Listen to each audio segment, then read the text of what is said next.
One Piece manga chapter 1157 is titled The Legendary Bar. We are continuing with Yamato's cover story. On the cover story, we see Yamato praying to the hero of Wano Kuni. Apparently, this guy who died was the hero of Wano Kuni. He died fighting Kaido, and over here it is mentioned that his entire body was completely incinerated or something like that. It was specifically mentioned over here. He died protecting the village from Kaido, leaving no trace of his body behind. So maybe I think what happened over here, maybe Kaido completely annihilated this guy, or Kaido used his bolo breath and completely incinerated this guy. Now I don't know if we are talking about Oshimaru Shimotsuki or not, because I have not been following this cover story that keenly. I don't know what the hell is going on with the cover story, so I don't know, man. The initial segment of the chapter completely focuses on the Rocks Pirate. The Rocks Pirates have raided an international philanthropy federation over here. They have raided over here and they have basically looted all the money from there. As Rocks Pirates were raiding this entire damn premise, we can hear someone saying from the background that the money that Rocks Pirates are raiding, it was meant to donate to the poor childrens. And from Rocks Pirates, one of them mentions that if this money was meant to be donated, so why it is not donated? Why it is laying around over here? If it is laying around over here, it is meant to be looted. So that was the entire justification. It was quite funny to see when the raid was taking place, when Rocks Pirate raided this entire premise. We can see that underground there were Whitebeard, Kaido and Silver X. They were trapped basically underground, and someone needed to lower the lift so that they can take the lift and they can surface above the ground. But Shiki was of a different opinion. Shiki was of the opinion that if they get stuck over there, he's going to get a bigger cut of the entire loot. So that was the entire reasoning of Shiki over here. My guy Whitebeard, the future strongest man in this entire series called One Piece, he uses his tremor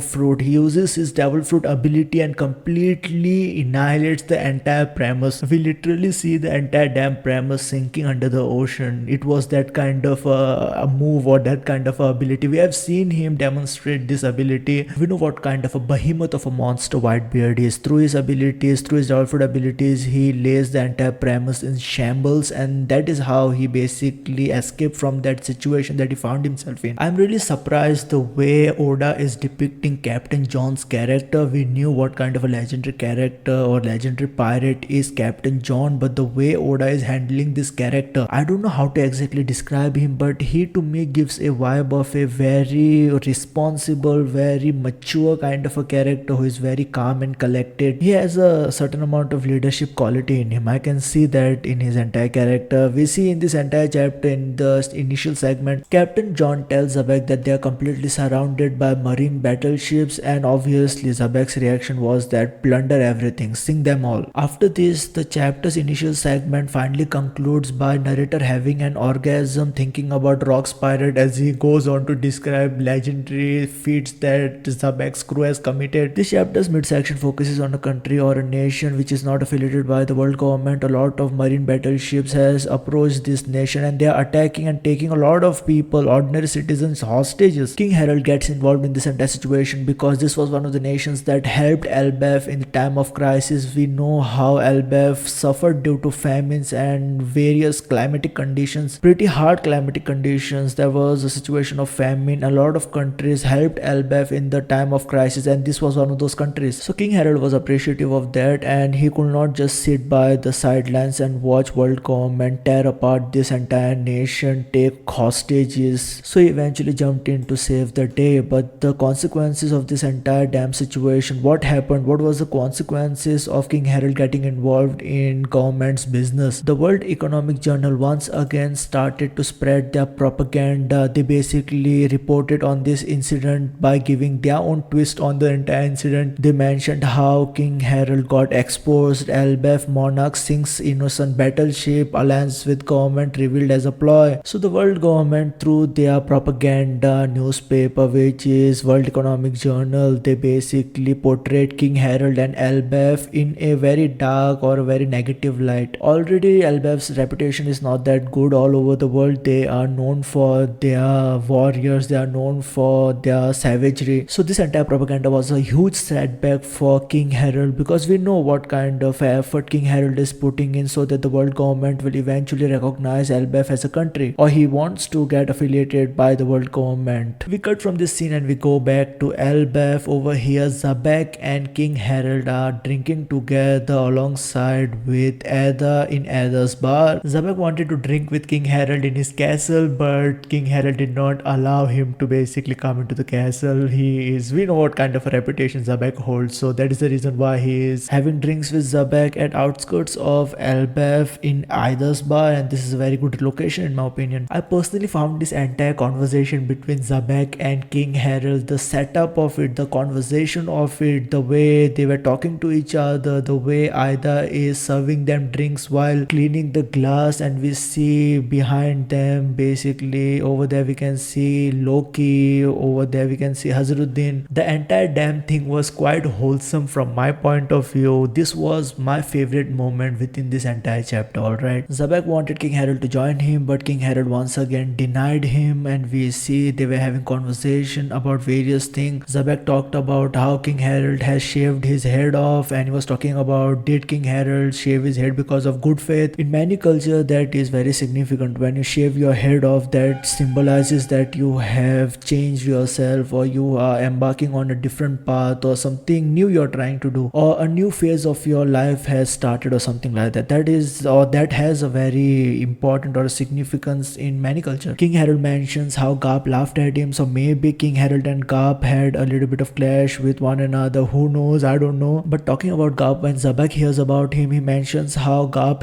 absolutely hates the top brass. We already had knowledge about this, right? We already knew how Garp hates the top brass. He hates celestial dragons. One of the reasons why he did not want to become admiral was the fact that he did not want to directly come under the command of the celestial dragon. That is the reason why he has always remained a vice admiral. But over here Xebec mentions how Garp should be a pirate, so that was quite interesting to hear from Xebec. Xebec really considers King Harold his brother, or maybe his family member or something like that, because when King Harold and Xebec were talking to one another, there was a moment wherein when King Harold was not listening to Xebec basically talks to Ida, and he basically says, can you talk some sense to this guy? That's what Xebec says to Ida. So that was kind of a very sweet kind of a moment, and this entire interaction showed me that Xebec is not a typical one-dimensional character. We cut once again from Elbaf to Navy HQ, and over here the conversation is taking place between young Garp and Goku and Suru. We also see Kong, the future fleet admiral. We know that this guy was a fleet admiral, so this guy was also present over here. He is admiral at this point of time, and rest of the people are vice admiral. The entire conversation revolves around how giants have immeasurable strength, how giants have absolutely insane amount of strength, and their strength can be utilized in Navy. Already there are various giants who are serving in Navy, but what the actual conversation was about was that Elbaf should be affiliated with the world government. Garp basically is of the opinion that Elbaf should be affiliated with the world government, but Kong says that that is something that is not in his hand. The final segment of this chapter is called Simp Piece, wherein we see absolute legendary simping at its prime. Shaki, the captain of the Kuja pirate, has decided that she is going to quit being a captain, and she basically arrives at the Hachinosu island. She has decided that she is going to spend some time on this island, and she is going to set up a bar over here. So when she arrived on this island, we see that the simping had already started. People were fainting by looking at her. Now don't get me wrong, Shaki is absolutely smoking hot, but I don't know what Oda is trying to prove over here. Is there a point to this entire thing that is happening over here? We see Rock's pirate, not a single member was not